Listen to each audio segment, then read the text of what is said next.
Salut tout le monde. Salut Catherine. Salut Pablo, salut à tous et à toutes. Petit débrief de la semaine politique.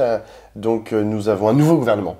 Enfin, un nouveau gouvernement où il y a eu un petit remaniement. Pas très nouveau, mais quand même. Il y a eu les nominations des secrétaires d'État, en plus des 14 anciens ministres qui avaient été nommés il y a quelques semaines, avec quand même un changement notable qui est le départ du ministère de l'Éducation nationale d'Amélie Oudéa-Castéra qui conserve les sports et les Jeux Olympiques et qui est remplacé par Nicole Belloubet, l'ancienne ministre de la Justice, qui n'avait pas brillé par son...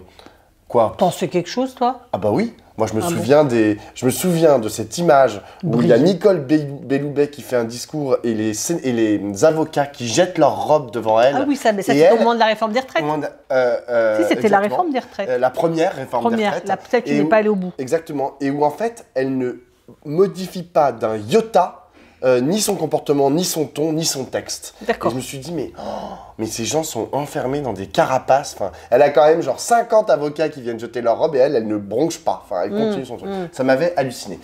Donc voilà, donc c'est Nicole Belloubet qui prend elle a été rectrice. Donc quand même, elle a démissionné. Et elle a démissionné, exactement. De son poste. De son poste. Parce qu'elle n'était pas d'accord avec le fait qu'on retire des postes. Exactement. Donc c'est une dame qui a su, à une époque, montrer un peu de caractère et de courage, un peu comme le recteur de Paris qui a démissionné la semaine dernière. La semaine dernière, exactement. Donc elle a été capable de faire quelque chose. Est-ce qu'elle le fera en tant que ministre? Bon, on verra. T'as vu le vote du conseil consultatif sur les programmes ou quelque chose comme ça? Non. Sur l'histoire de la création des classes de niveau? Ah oui.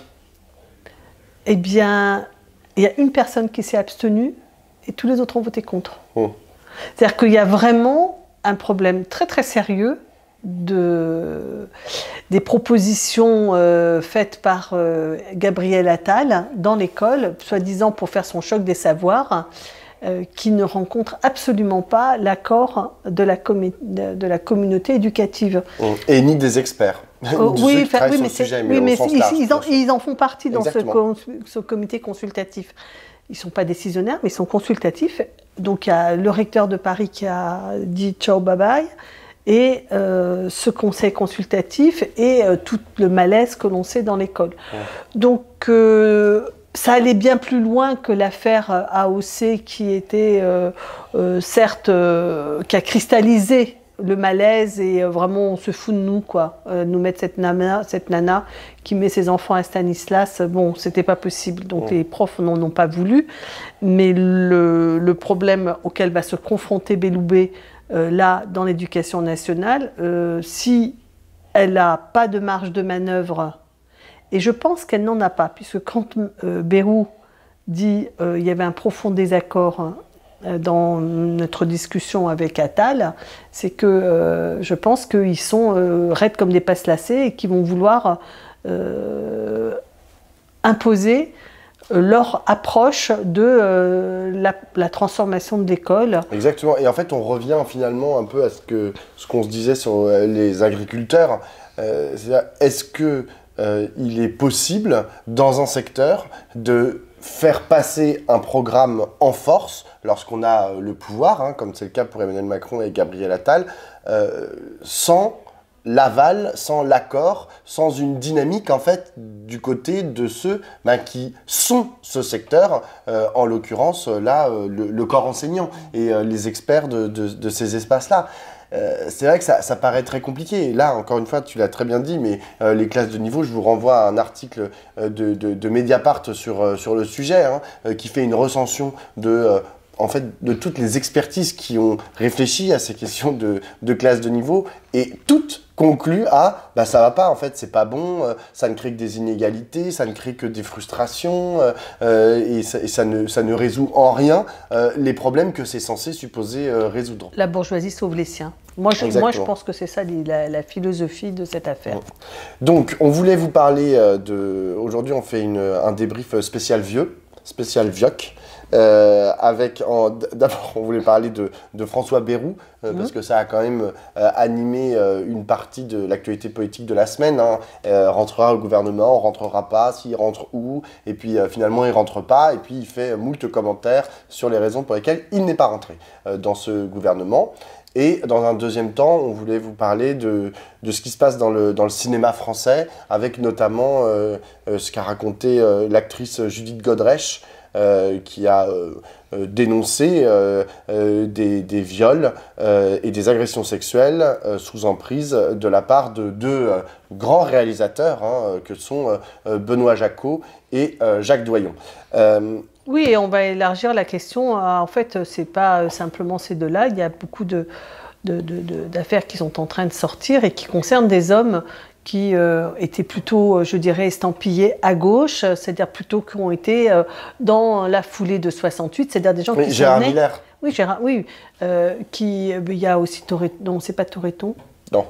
Philippe Cobert. Philippe Cobert, pardon, mais qui est plus jeune, Philippe Cobert.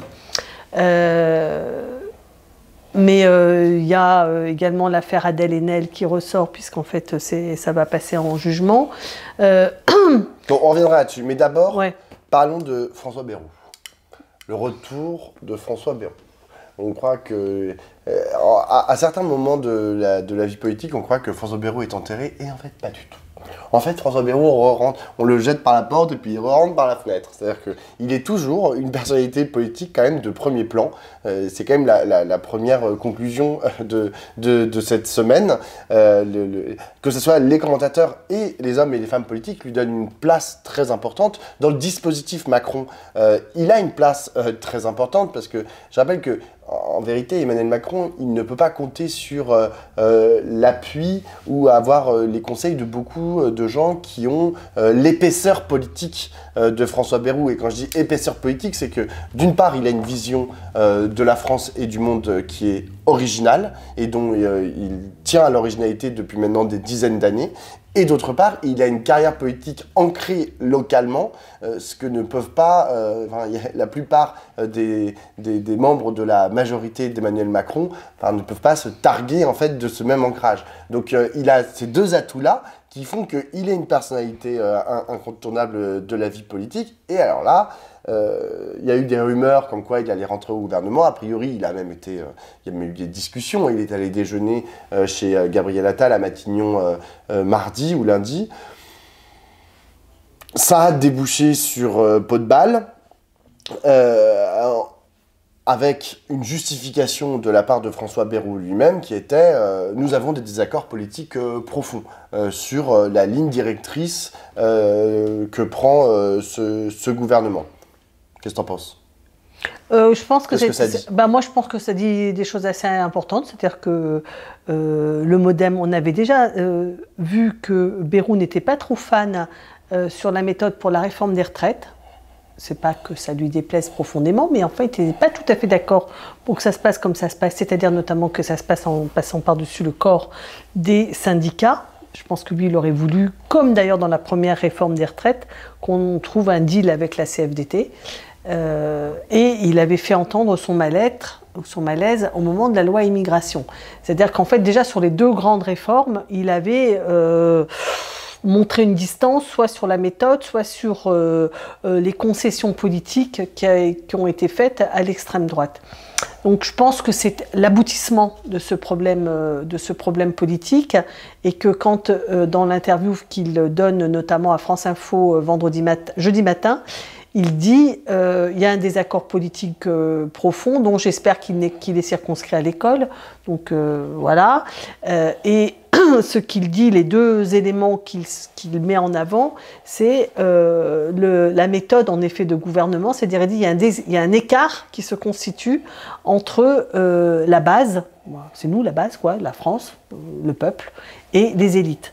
Et ça, c'est la première chose. Et puis la deuxième chose qu'il dit, c'est un gouvernement de techno, parisien, francilien, et puis après, même à l'issue du remaniement, il dit en fait personne, où il y en a 3 simplement sur les 35 qui sont au sud de la Loire. Donc c'est intéressant de voir que cette division entre la Languedoc et la Languedoc continue de structurer la représentation mentale du paysage, enfin, du territoire français, mais bon, peu importe. Ce que Bayrou pointe, et je pense que c'est vraiment au cœur de ce qu'il a toujours dit, c'est lui, il pense qu'il faut dépasser des clivages artificiels entre la gauche et la droite, sujet sur lequel, bon, inutile de dire qu'ici on n'est pas du tout d'accord. On pense au contraire nous, que la France est très affaiblie, que ces clivages ne soient pas constitués de manière solide, c'est-à-dire qu'il faut les travailler pour qu'ils existent réellement et pas artificiellement. Donc l'artificialité, la raison de dire que ça ne marche pas et qu'il faut sortir de l'artificialité de ces clivages gauche-droite, mais son idée à lui, c'était de dire, c'est un peu comme Giscard, quoi. Les 2/3 des Français, on va rassembler la France.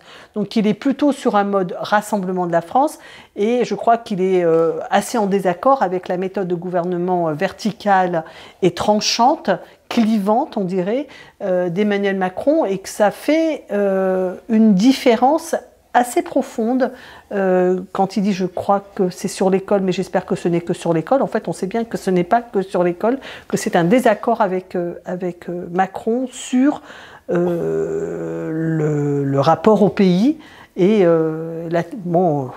l'autoritarisme, le dirigisme, la techno, je sais pas quoi. Structure.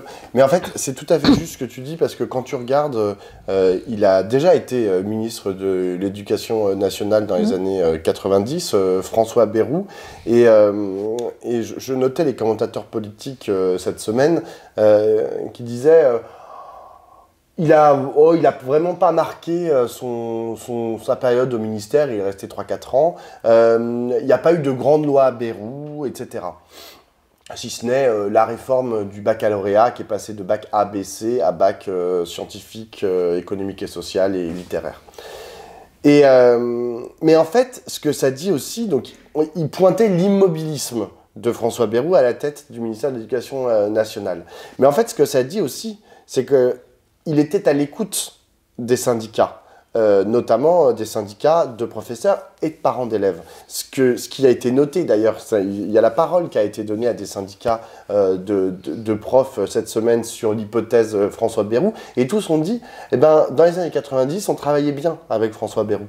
C'est-à-dire, il avait beau être de droite, enfin, membre d'un gouvernement de droite, alors que c'était des syndicats C'est Monique Veuillat qui dirigeait la FSU à l'époque, et c'est vrai que ça avait fonctionné entre Bayrou et Monique Veuillat. Exactement. C'est-à-dire que, et c'est là où je voulais en venir, c'est que là où notre gouvernement actuel, on va dire depuis 7 ans, depuis Emmanuel Macron, est particulièrement brutal dans sa façon de dire « je sais », voici ce qu'il faut faire, et donc du coup derrière on veut, c'est ce que Gabriel Attal il dit action, action, action.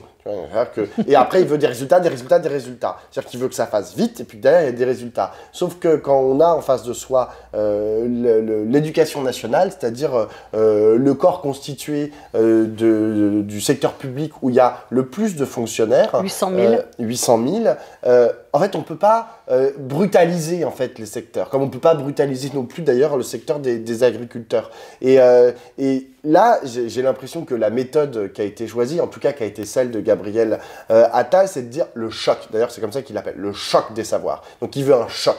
Ouais, et qui dit choc, dit derrière, potentiellement, il y a quelqu'un qui va se casser une jambe, quoi. Et genre, il peut y avoir des blessures derrière les chocs. Et ça, c'est pas la méthode de François Bayrou. Moi, je me souviens qu'il avait pris la parole pendant la réforme des retraites, où il avait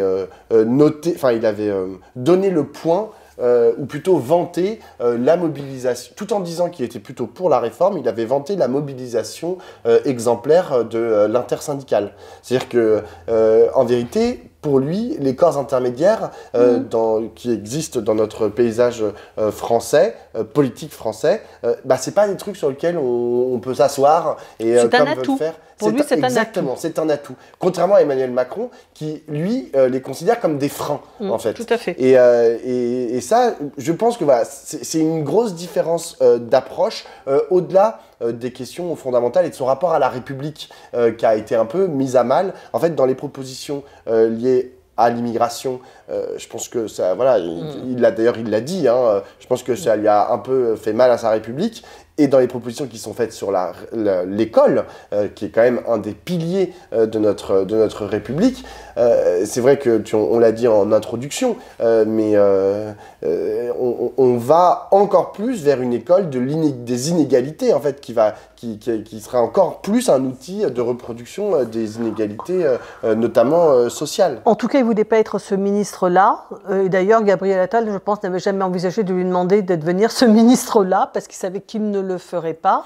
Et d'ailleurs, dans les arguments qu'il a avancés là, il a dit on ne peut pas dire que les enseignants ne travaillent pas assez. Ce qui est quand même, en gros, l'entrée du gouvernement en disant aux enseignants, bon d'accord, vous gagnez 3 francs 6 sous, mais on va vous augmenter à condition que vous gagnerez plus si vous travaillez plus. Alors que lui dit non, mais il travaille déjà beaucoup, donc c'est pas ça le sujet. Donc tout ça pour dire que moi, ce qui m'intéresse aussi, c'est de voir aussi qu'est-ce que ça... D'abord, je pense quelles sont les dynamiques politiques que ça enclenche. C'est-à-dire que là, il exprime un désaccord. On ne peut pas dire que ça a suscité l'enthousiasme dans le camp MoDem. Il s'est plutôt fait ramasser la tête par les députés et Bourlange, le parti, etc. Excuse-moi, attends, juste entre parenthèses, c'est-à-dire tous ceux qui aujourd'hui ont des postes. Bourlange est à la tête de la commission des affaires étrangères parce qu'il a l'assentiment des députés Renaissance qui ont voté pour lui pour être à ce poste-là. Il y a 4 députés MoDem, 4 ministres MoDem aujourd'hui dans le gouvernement qui ne peuvent pas dire pique-pende du gouvernement comme l'a fait François Bayrou. Donc ils sont obligés de prendre leur distance pour avoir leur marocain. Oui, c'est vrai, mais ce que je veux dire aussi, c'est que le MoDem, ça n'existe pas s'il n'y a pas François Bayrou. Hein. Donc, pour l'instant, moi, ce que je veux juste signifier, c'est que là, il s'est passé un petit clash que beaucoup ont mis sur le dos de la mauvaise humeur de François Bayrou parce que ce serait un sanguin, je ne sais pas trop quoi encore. Je pense qu'il y a un désaccord politique, c'est ce qu'on a essayé de dire depuis tout à l'heure, que ce n'est pas donc juste une question d'un ours mal léché. Et que, par ailleurs, ce genre de choses, ça peut enclencher des dynamiques de désaccord. Je me souvenais qu'en 1984, quand les ministres communistes quittent le gouvernement, ils commencent par dire qu'ils vont faire un soutien sans participation. Et puis ça n'a pas duré longtemps, quoi. C'est-à-dire qu'assez vite, la dynamique de désaccord s'est affirmée. Alors là, on n'est pas dans un soutien sans participation.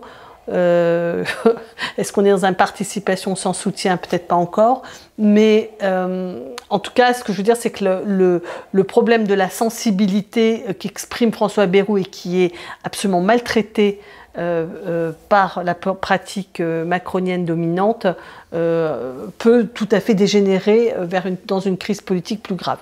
D'autant que, en fait, la question qui se pose, c'est toujours la question de la suite. Et dans la suite, ce n'est pas simplement qui sera le futur capitaine de la France, mais aussi pour faire quelle politique. Et ça revient à notre discussion précédente. Moi, je crois que François Bayrou a des arguments pour représenter la droite centre-droit. Parce que, justement, il vient de la droite, donc il est de certaine manière assez raccord avec la Macronie de droite, mais qu'il est compatible, enfin, il y a beaucoup de gens dans la gauche, tu vois, parce que je rappelais les bonnes relations des syndicats de profs avec lui, et dans une certaine estime pour François Bayrou.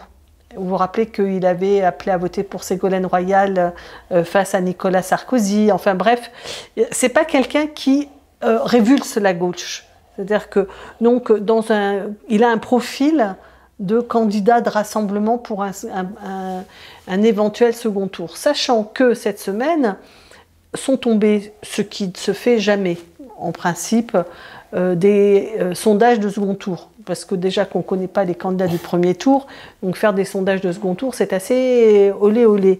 Mais sont tombés des sondages de second tour dans lesquels Marine Le Pen est testée face aux 2 pressentis de droite, Gabriel Attal et... Édouard Philippe. Merci, Édouard Philippe.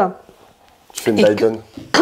Je fais une Biden. Non, mais j'arrive pas. Maintenant, je l'appelle Fanfan la Tulipe du Havre.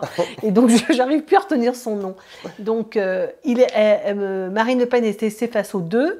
Et dans le sondage, elle gagne dans les 2 cas. 50-50 face à Édouard Philippe et 49-51 face à Gabriel Attal. Ce qui veut dire, d'abord, moi, ce que j'ai retenu de ce sondage, c'est que, évidemment, on est à chaque fois, la marée monte par rapport aux résultats de 2017, de 2022, si on le prend pour argent comptant. Ça veut dire aussi, pour moi, que l'affaire n'est pas faite. C'est-à-dire que contrairement à tout ce bruit ambiant qui dit « elle va être présidente, elle va être présidente, elle va être présidente », ce n'est pas encore, l'affaire n'est pas encore dans la poche, mais la capacité de Attal et de Édouard Philippe n'est quand même pas au sommet. Donc François Bayrou, qui a toujours cru en son destin personnel, peut tout à fait penser à bon droit qu'il a un profil qui peut davantage rassembler, parce que finalement, après le sémillant président jeune et Startup Nationer, un monsieur de Pau expérimenté, ça peut tout à fait marcher. Donc moi, je pense que c'est ça qu'il est en train de se dire, que finalement, parce que dans la semaine, il y a aussi, comment il s'appelle, le président du Nord ? Xavier Bertrand. Xavier Bertrand qui a dit qu'il était candidat. C'est-à-dire qu'en fait, dans la semaine, il y a quand même plusieurs candidats à représenter la droite, centre-droit qui se sont mis en avant. Et pour moi, maintenant, on commence à voir le paysage, non pas se décanter, mais s'enrichir au contraire de plus en plus de candidats. Et je pense que Bayrou n'a pas l'intention de laisser passer sa chance sans agir. Ce qui est intéressant sur ce sondage de second tour, tu as d'ailleurs oublié la troisième personne. Non, parce que je parlais de la droite. Là, en l'occurrence, je parlais de la droite. On pourra en parler après. Le sondage face à Mélenchon. De ce sondage face à Marine Le Pen face à Mélenchon. C'est 37-63. 36-64. 36-64. Face à Mélenchon. C'est que, pourquoi est-ce que l'IFOP fait ce sondage 3 ans avant? C'est parce que l'IFOP, mais comme beaucoup de gens, sait très bien que l'enjeu, ça va être qui va pouvoir battre Marine Le Pen au second tour. Et que c'est ça, en fait, que les Français, on va dire, non fachos, c'est ça qui va décider leur choix. C'est vrai. C'est-à-dire qu'on va se dire, bon, est-ce qu'il faut que je vote Jean-Luc Mélenchon, Gabriel Attal, Édouard Philippe, François Bayrou, ou je ne sais pas quel autre toto qu'on va nous présenter, et on va voter pour celui, enfin, potentiellement, en fait, les votes vont se concentrer sur celui que les Français et les Françaises vont imaginer le plus en capacité de battre Marine Le Pen au second tour. Ce qui est intéressant dans le cas de Jean-Luc Mélenchon. Jean-Luc Mélenchon, donc, qui fait 36-37% au second tour face à Marine Le Pen, c'est-à-dire qu'il est largement battu. C'est d'ailleurs pas la première fois, ça fait maintenant 10 ans en fait, qu'à chaque fois que souvent quand il est présenté au second tour face à Marine Le Pen, il est donné perdant. C'est vrai que ça pose des questions en fait quant à la potentialité. Il y a déjà eu ce test, bien sûr, il y a déjà eu ce test en 2022.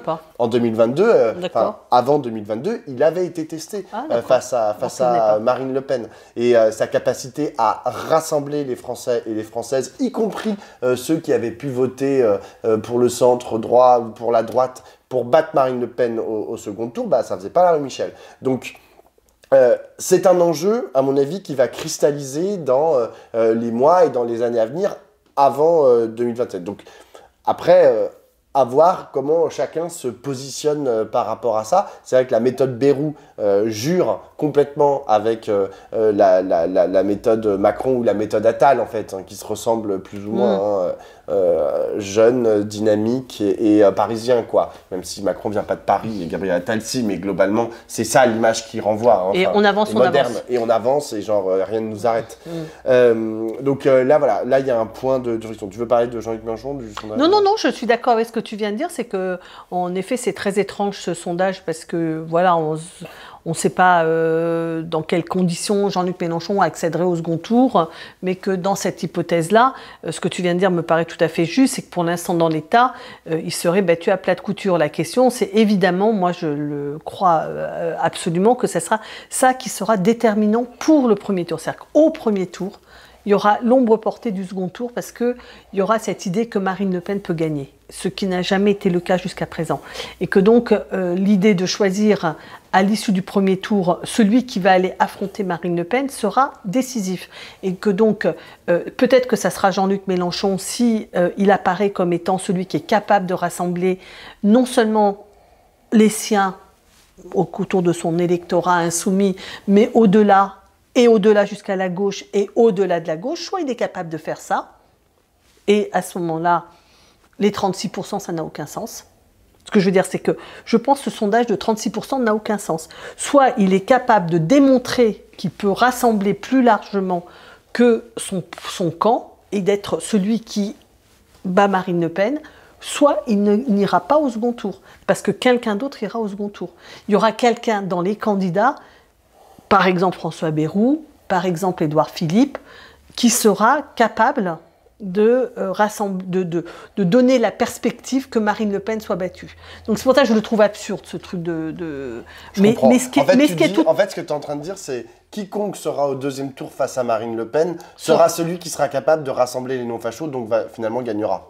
Oui, en gros, ce que je pense, c'est que là, alors ça sera sans doute un combat plus compliqué que jusqu'à présent, mais au premier tour, ce qui déterminera le vote du premier tour, c'est la capacité de rassembler au deuxième tour largement.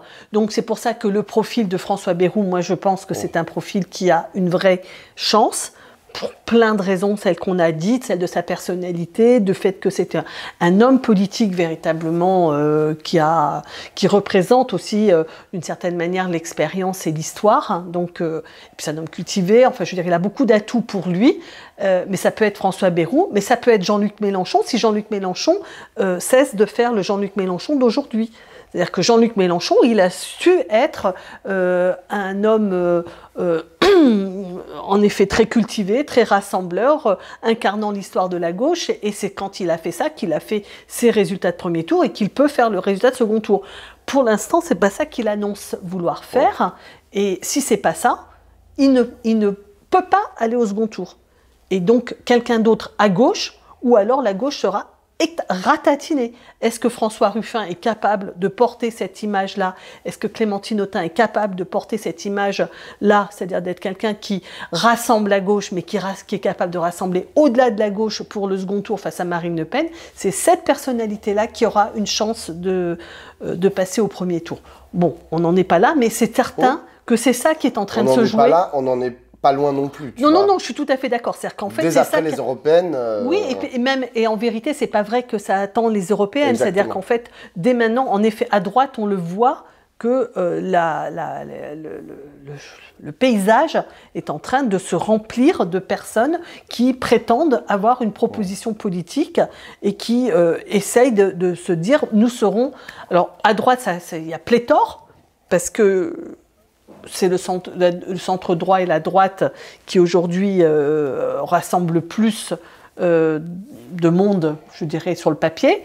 Moi, je pense que la gauche peut tout à fait le faire. Hein. Mais il faut une gauche qui ne clive pas, qui rassemble et qui a conscience que c'est au-delà d'elle-même qu'elle doit travailler pour les raisons, même ne serait-ce que pour les raisons que tu disais tout à l'heure, c'est qu'on ne transforme pas un pays avec une minorité de un tiers. C'est-à-dire, le malentendu, accéder au pouvoir sur la base d'un malentendu, ça ne fonctionne pas pour faire une politique qui réponde aux problèmes d'aujourd'hui. Deuxième sujet, les vieux de gauche du cinéma, on va l'appeler comme ça. Genre, à savoir ceux qu'on a cités tout à l'heure, Jacques Doyon notamment, et mince, je fais une Biden.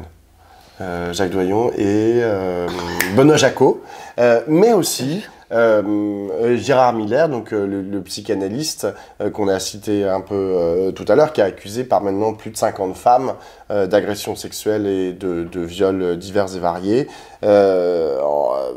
notamment sous hypnose, mais pas uniquement, etc. Enfin, et ce sur, en gros, à partir du moment où il est devenu une célébrité, quoi, une personnalité des médias, sont racontés par le Menu dans un article, comment il allait chercher les jeunes femmes dans le public de l'émission avec Laurent Ruquier, etc. Enfin, je veux dire, c'est un système assez redoutable qui est raconté. Donc nous, on voulait non pas parler du fond de ces affaires, parce que les reportages et les enquêtes sont vraiment très, très bien faites et très fouillées, mais plutôt de ce que ça dit, en fait, de ces gens, en l'occurrence, qui avaient entre 15 et 25 ans à mai 68, donc qui ont participé à mai 68, qui ont participé à cette libération sexuelle des années 60 et 70,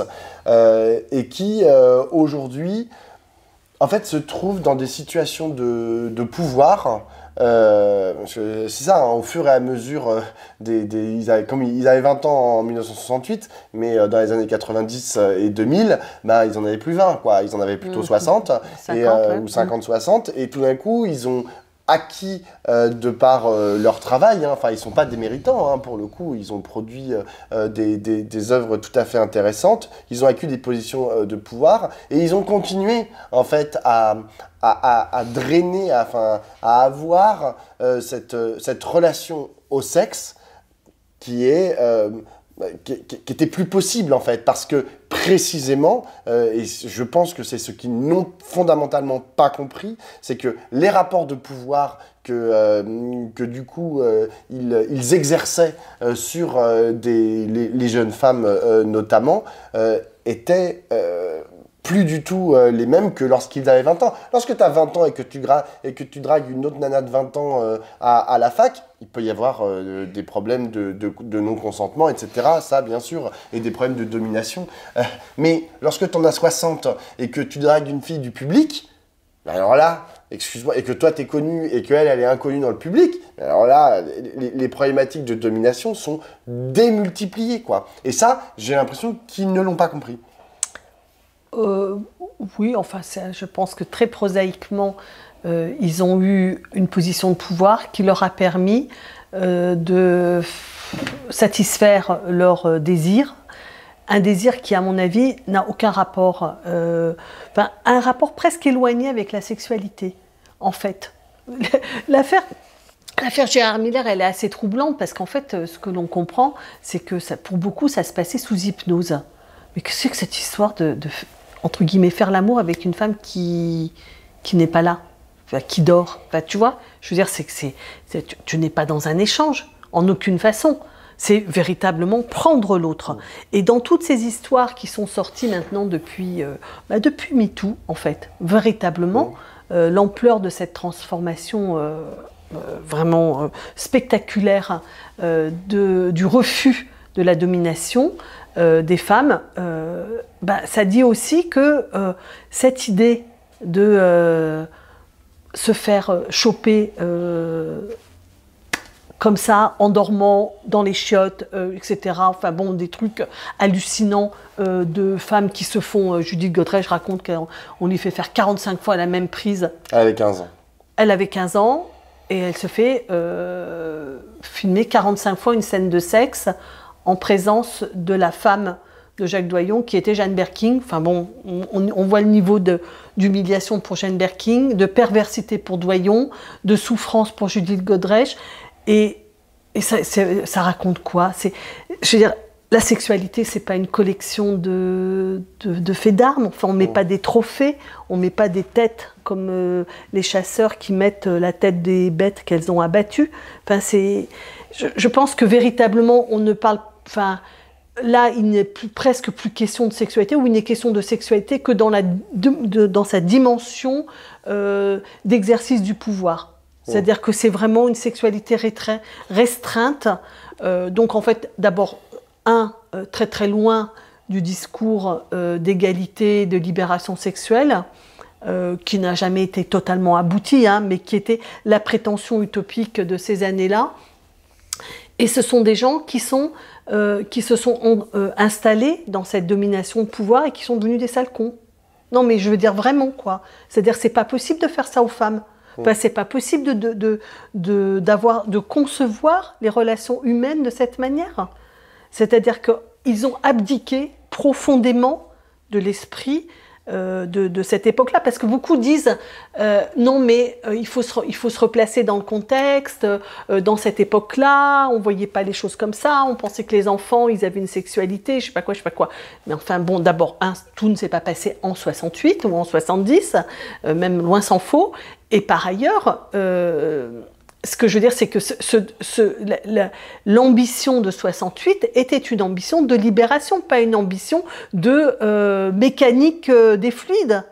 Hein, c'est pas ça la sexualité. Non, mais je trouve ça, c'est très troublant parce que ça se joue véritablement à cette échelle-là. Il y a des viols et il y a dans toutes les classes sociales. Mais là, ce que l'on voit, c'est que ce sont des prédateurs à grande échelle. Et qu'en fait, ce dont il est question, c'est de leur puissance, de l'affirmation de leur force physique, de leur capacité à bander à 75 ans comme quand ils en avaient 25. C'est ça qu'ils veulent démontrer. Et qui n'a rien à voir, en fait, avec une relation avec l'autre, quoi. Mais d'ailleurs, Benoît Jacquot, dans une interview avec Gérard Miller, c'était au début des années 2010, raconte ça. Il raconte comment, en gros, il a utilisé son métier de réalisateur pour collectionner finalement les conquêtes féminines, mais la façon dont il raconte justement ces conquêtes féminines, hein, et je tiens vraiment au mot conquête, qui est un mot pour moi absolument dégueulasse, et donc ces conquêtes féminines, c'est de la chair à canon, et il dit ouais, on se les échange avec les autres metteurs en scène, etc. Enfin, je veux dire, il y a une espèce de truc de club d'élite, tu vois, sous prétexte que ils ont fait des grandes œuvres, et parce que quand tu dis, en plus il s'avère que Benoît Jacquot et Jacques Doyon, tu vois, sont très prolixes quand même en nombre de films, hein, je veux dire, ils en ont aussi fait avec des jeunes énormément. Filles. Avec énormément de jeunes filles moi, c'est ça que chaque fois. Oui, notamment Doyon, je le voyais pour ça. Ouais. Et donc, il y a ce truc, effectivement, de mécanique de prédation dont ils sont à la fois les tenants et les théoriciens. Parce que moi, c'est ça que j'ai trouvé extraordinaire chez Benoît Jacquot. C'est qu'il l'a théorisé. Il sait très bien ce qu'il fait. Il sait dans quelle mécanique il emmène les filles. Et son système, c'est pas un système, comme tu dis, c'est même pas un truc de désir sexuel. C'est-à-dire que ça va au-delà de ça. Ça va c'est un truc qui veut démontrer... la jouissance de la puissance. La jouissance de la puissance, exactement. Et ça, alors, maintenant, on en arrive à ce dévoilement aujourd'hui, permis, comme tu l'as très bien dit, par la vague MeToo qui a commencé il y a quelques années, qui prend, il faut quand même le noter, un peu plus de temps en France, parce que je pense que les mécaniques qui fondent aujourd'hui la grande famille du cinéma sont un peu plus... tout le monde se serre un peu plus les coudes, en fait, dans le cinéma français. Il y a encore beaucoup de révérences, moi je le note, hein, moi j'ai des amis qui sont comédiens et comédiennes, il y a encore beaucoup de révérences vis-à-vis de ces monstres sacrés, entre guillemets, là je tiens au mot monstre, ces monstres sacrés du cinéma. Ils ont du mal à être attaqués de front. Adèle Haenel, bien sûr, avait ouvert la brèche et elle avait attaqué de front ces monstres, et c'est tant mieux. Et là, voilà, Judith Godrèche, elle aussi, mais il a fallu un peu de temps, en fait, par rapport à l'action d'Adèle Haenel. Et c'est tant mieux. La question, c'est combien de temps, en fait, ça va prendre, c'est un peu la même chose que tout à l'heure sur l'éducation nationale, mais combien de temps est-ce que ça va prendre pour que la révolution se fasse vraiment? C'est-à-dire que vraiment, les mécaniques et les systèmes de prédation qui aujourd'hui sont si puissants dans le cinéma français, quand est-ce qu'ils vont réussir? Mais pourquoi tu parles du cinéma français? Parce que c'est une question, là, tu vois, on parle en ce moment, parce qu'il y a eu plusieurs qui sont sortis, mais enfin, il y a 2 ans, c'était Duhamel... qui était la grande bourgeoisie. Non, c'est les gens de pouvoir, parce qu'avant c'était Patrick Poivre d'Arvor, avant c'était Dominique Strauss-Kahn. Enfin, ce que je veux dire, c'est que c'est dans ce monde où on a le pouvoir politique, le pouvoir médiatique, c'est l'univers des hommes de pouvoir qui ont besoin de vérifier leur puissance et leur éternelle jeunesse dans cette prédation et cette domination des femmes.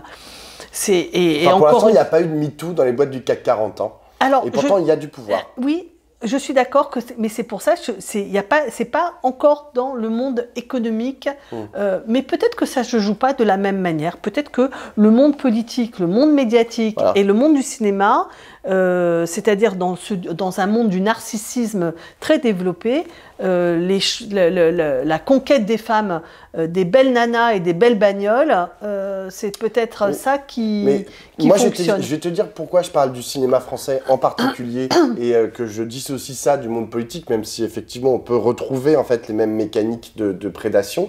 C'est parce que le monde politique, tu écoutes les hommes et les femmes politiques, ils sont tous féministes, c'est super, vive l'égalité homme-femme, c'est nul le viol, etc.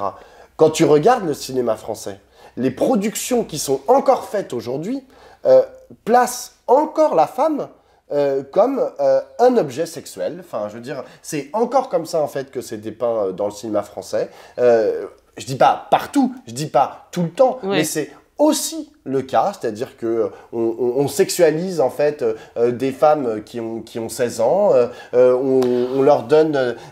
Là, hier, dans le Monde, pendant quelques heures, il y avait, sur l'appli du Monde que je regarde pour ce qui me concerne, il y avait une photo qui montrait le groupe autour de Gabriel Attal qui discutait du prochain remaniement. Il y avait 4 hommes.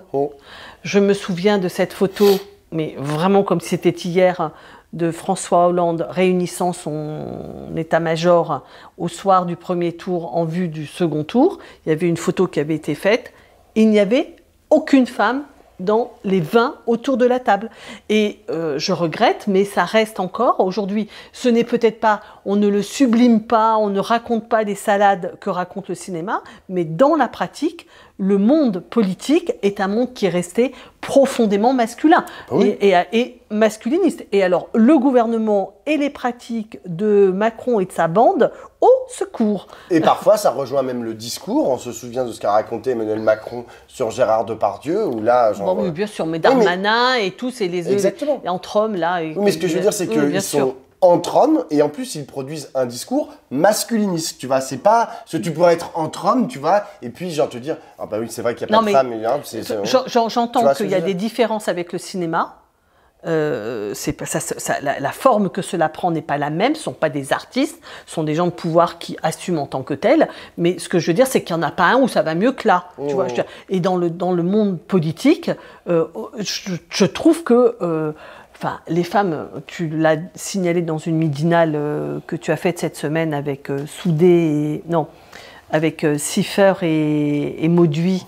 Tu l'as signalé en disant, je veux dire qu'il y a des cultures, notamment, pas seulement, mais notamment à l'extrême gauche, c'est-à-dire ceux qui se sont revendiqués de 68 et d'après, qui sont mais singulièrement hostiles aux femmes et qui fonctionnent encore aujourd'hui. C'est-à-dire qu'on en souffre encore aujourd'hui de ça. Et je pense que cette transformation-là, ça veut dire aussi... comment dire, c'est dans le genre des révolutions longues et complexes et profondes, c'est que ça atteint la question de pourquoi on veut le pouvoir, qu'est-ce qu'on veut, on veut l'exercer, pourquoi, quelle est la part narcissique dans cet exercice, qu'est-ce que c'est que la sexualité, qu'est-ce qu'on en attend. Hier midi, on avait une discussion qui était intéressante parce qu'il y a cette semaine l'étude qui a été mise à la une de Libération et qui dit les jeunes font beaucoup moins l'amour qu'auparavant. Et que donc on se posait la question, est-ce que c'est le signe que les jeunes ils sont désespérés et qu'ils pensent que c'est la fin du monde et que donc ils veulent plus faire l'amour, ou est-ce que c'est que les modèles de la sexualité, y compris présentés au cinéma, moi j'ai toujours été effarée des scènes d'amour au cinéma. C'est en 2 coups de cuillère à peau, l'affaire est réglée, quoi. Enfin, je veux dire, tout le temps, c'est comme ça. Et finalement, c'est pas très intéressant comme histoire, et donc ils le font peut-être moins souvent, peut-être autrement, je veux dire, il y a peut-être quelque chose là, même dans la sexualité, qui raconte une autre histoire. Catherine, dans tous les films, il y a une scène de sexe. Et honnêtement, dans la vie des gens, il n'y a pas toujours du sexe comme ça, forcément dans toutes les histoires. Non, j'entends bien, mais ce que je veux dire, c'est que les films où la sexualité est montrée d'une façon intéressante, intéressante au sens où c'est un homme et une femme, ou deux hommes ou deux femmes, j'en ai rien à foutre, des personnes qui font l'amour ensemble et où il n'y en a pas un qui éjacule dans l'autre. Il n'y en a pas beaucoup. Ce que je veux dire, c'est que la sexualité, elle est pauvrement représentée, très pauvrement représentée. Et donc, j'ai l'impression, moi, que peut-être que, c'est pas certain, mais peut-être que dans ce refus, et Ovidie, qui est la grande prêtresse de la réflexion sur la sexualité en France et qui est une femme très intéressante, elle a dit, ça fait 4 ans, je crois maintenant, qu'elle a décidé qu'elle arrêtait de faire l'amour. Et parce que ça ne l'intéresse pas. Parce que le modèle de la sexualité tel qu'il se pratique ne l'intéresse pas. J'ai l'impression que, là encore, on est en train d'entamer une espèce étape d'après de la révolution MeToo qui conteste la domination et d'invention d'autres choses, notamment sur la sexualité. Moi, je voudrais dire un dernier mot sur la question de la liberté. Parce que quand on parle de médiation, on parle de libération sexuelle. Et dans libération, il y a liberté. Et que lorsque tu écoutes beaucoup des gens, y compris à gauche, qui s'insurgent contre cette vague MeToo, etc., et qui en ont peur, ils disent ah oui, mais vous, là, les woke, là, les nouveaux censeurs, blablabla, vous êtes contre la liberté. Et eux, ce qu'ils revendiquent, c'était notamment la fameuse tribune qui avait été signée par Catherine Millet et Catherine Deneuve et beaucoup d'autres. C'était la liberté d'importuner. D'être importuné. D'être importuné, exactement. Mais donc, du coup, d'importuner aussi. Oui, mais ce qu'elle disait, c'est moi, j'aime bien qu'on me foute une main au cul dans le métro. Exactement. Et j'ai envie que ça continue. Exactement. Et ce truc de liberté, en gros, qu'ils entendent être central en fait dans les systèmes en fait qui organisent notre société. Sous-entendu, si j'ai envie de dire un truc raciste, j'ai le droit de le dire. Si j'ai envie de dire un truc sexiste ou de faire ou de violer quelqu'un, je sais pas, de faire un truc contre son consentement, etc.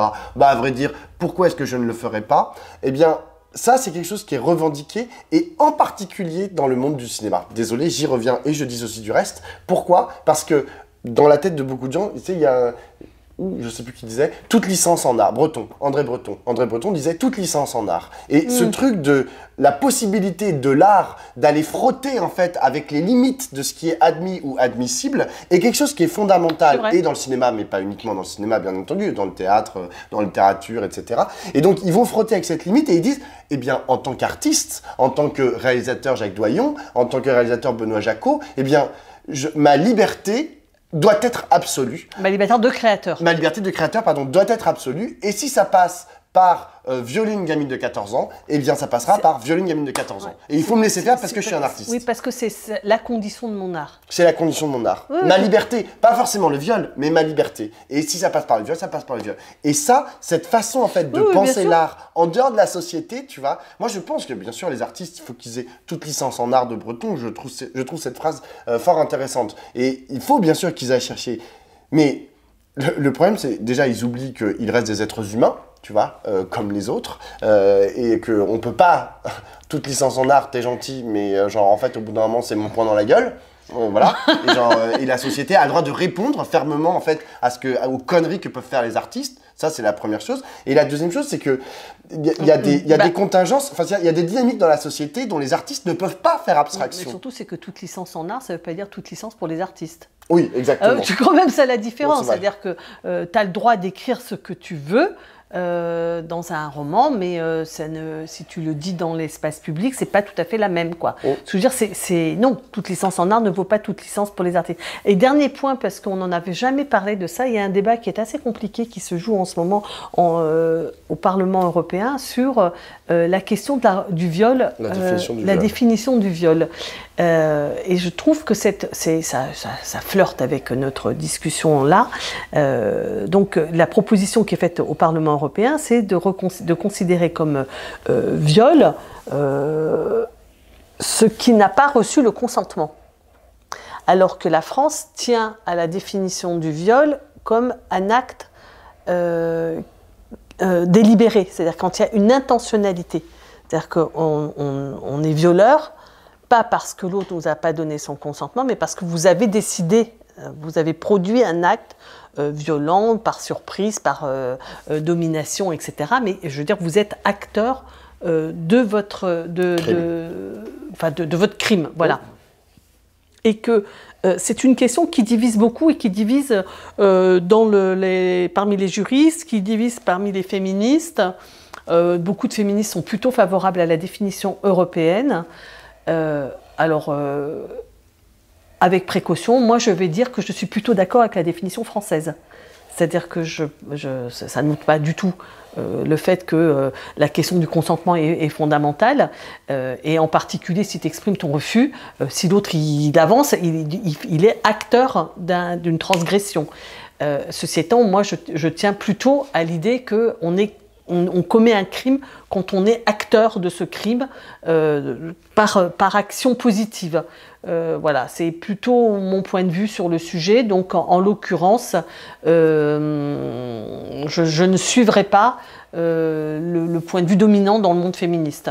Mais ça vaut... Vous pouvez vous lâcher là, oui. Tous ceux qui vont m'insulter. Non, mais et en vérité, ça vaut aussi pour la constitutionnalisation de l'IVG. Le syndicat des avocats de France et d'autres juristes alertent en fait sur la façon dont va être constitutionnalisée l'IVG. Aujourd'hui, dans la proposition qui est faite, par exemple, mais c'est des problèmes de droit en fait, plus que des problèmes de genre on est contre le viol, bien évidemment, tu vois, oui. ou pour l'IVG.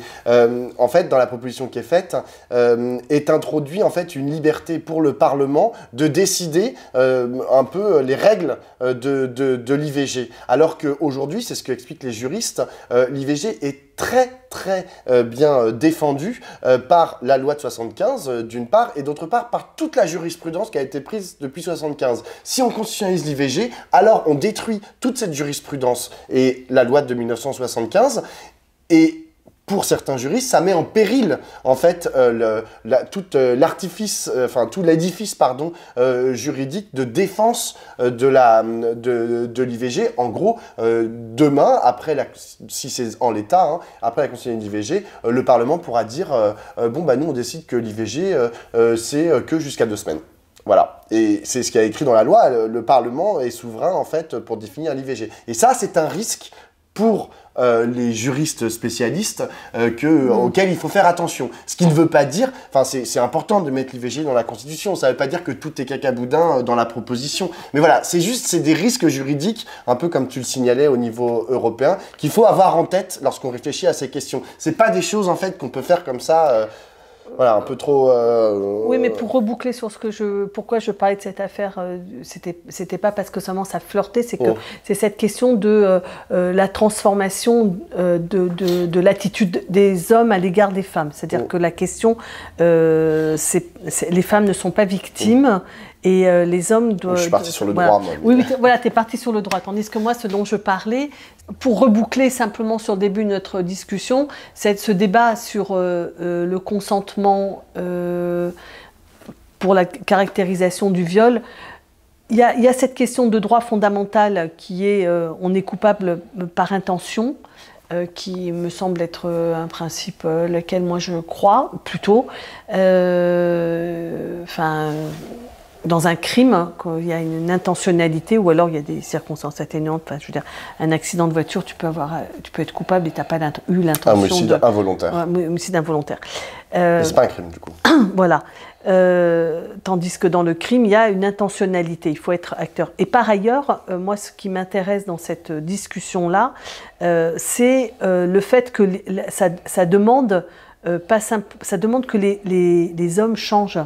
C'est-à-dire que c'est les hommes qui doivent bouger sur... c'est pas simplement qu'ils doivent recueillir l'assentiment de la dame ou du monsieur éventuellement. C'est pas simplement qu'ils doivent recueillir l'assentiment d'autres, c'est qu'eux-mêmes doivent changer. Et c'est ça qui m'intéresse dans cette discussion d'une certaine façon aussi, c'est que c'est l'homme qui porte la responsabilité. La responsabilité, voilà, de se comporter, de changer ce désir profond qui doit pouvoir se développer dans l'égalité et pas dans la domination et la soumission. Mais après, dans un autre sens, si on prend la définition plus européenne dans les termes que tu as racontés, ça veut dire aussi que ça met à la femme dans une position de puissance. C'est-à-dire que c'est elle qui décide dans la mesure où s'il y a eu un consentement ou non, s'il y a eu viol ou non, tu vois ce que je veux dire? Oui, moi je pense qu'elle, dans la définition française, si elle refuse, elle refuse. Oui, ça crée... ben oui, moi ce que je trouve, c'est que moi je suis pas pour une domination de la femme. Je suis pour une égalité. C'est-à-dire je suis pour que quand la femme dit non, c'est non. Et que donc si l'homme il n'écoute pas, il transgresse et il est acteur, il est actif. Tu vois, c'est ça pour moi, le problème est aussi, c'est notre tradition. Désolé, si on finit là-dessus, mais c'est aussi notre tradition de droit. C'est-à-dire que ça fait quand même des centaines d'années en fait que notre droit se construit, qu'il s'est basé, enfin que une des pierres angulaires en fait sur lesquelles est fondé notre droit, c'est cette question de l'intentionnalité pour un crime, et un délit. Et s'il n'y a pas, surtout pour un crime, et s'il n'y a pas d'intentionnalité, on ne peut pas dire aujourd'hui dans le droit français que c'est un crime. Or, dans d'autres droits, qui ne sont pas les droits français, dans d'autres droits européens, avec d'autres cultures juridiques, bah c'est pas le cas. Eux, c'est pas comme ça qu'ils ont construit leurs droits. Mais du coup, il faut faire attention à, si on change ça, en fait, tout ce que ça pourrait modifier en fait, dans le champ de notre droit et tout ce que potentiellement on pourrait perdre.